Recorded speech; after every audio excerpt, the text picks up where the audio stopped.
যে আমার বাবা প্রবাসে গিয়ে কী কাজ করে আমি যে সোনার চেন চাইছি, বা আমি যে মোটর সাইকেল চাইছি, বা আমি যে বড় একটা বাইক চাইছি, বা বড় দামি মোবাইল চাইছি, ওই ছেলে, ওই ভাই, ওই। আসসালামু আলাইকুম।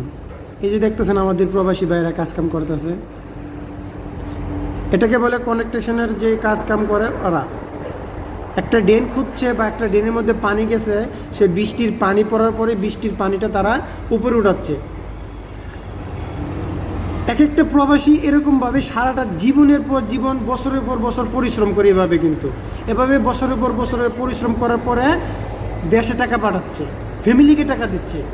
আর ওই ফ্যামিলি ওখান থেকে বসে বসে মাসের পর মাস টাকা চাচ্ছে, যে টাকা দাও, টাকা দাও, টাকা দাও, মাস শেষ বেতন পাইছে না, টাকা দাও, মাস শেষ বেতন পাইছে না, টাকা দাও।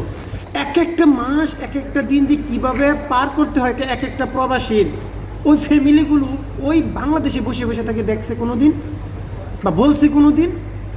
আমরা কত হাসি মুখে হাসি রেখে বলি আমরা ভালো আছি, খাবার না খাওয়া বলি কি আমরা খানা খাইছি, ফ্যামিলি খুশি হয়ে যা, মাস শেষ হওয়ার পরে টাকা পা।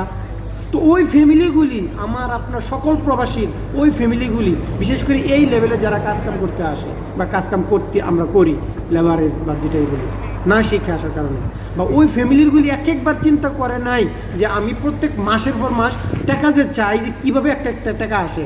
বা ওই একটা ছেলে চিন্তা করে না যে আমার বাবা প্রবাসী গিয়ে কী কাজ করে, বা ওই একটা মেয়ে চিন্তা করে না যে আমার বাবা প্রবাসে গিয়ে কী কাজ করে আমি যে সোনার চেন চাইছি, বা আমি যে মোটর সাইকেল চাইছি, বা আমি যে বড় একটা বাইক চাইছি, বা বড় দামি মোবাইল চাইছি। ওই ছেলে, ওই ভাই, ওই ফ্যামিলির কেউ একবার চিন্তা করে দেখেন, একবার নিজের চোখে দেখেন। বর্তমানে তো অনলাইন, বর্তমানে তো অনেক কিছু দেখতে পারেন ভাই, দেখেন, তারপরে আপনারা আবদার করেন কোনো কিছু প্রবাসীর কাছে। সকলেই ভালো থাকবেন।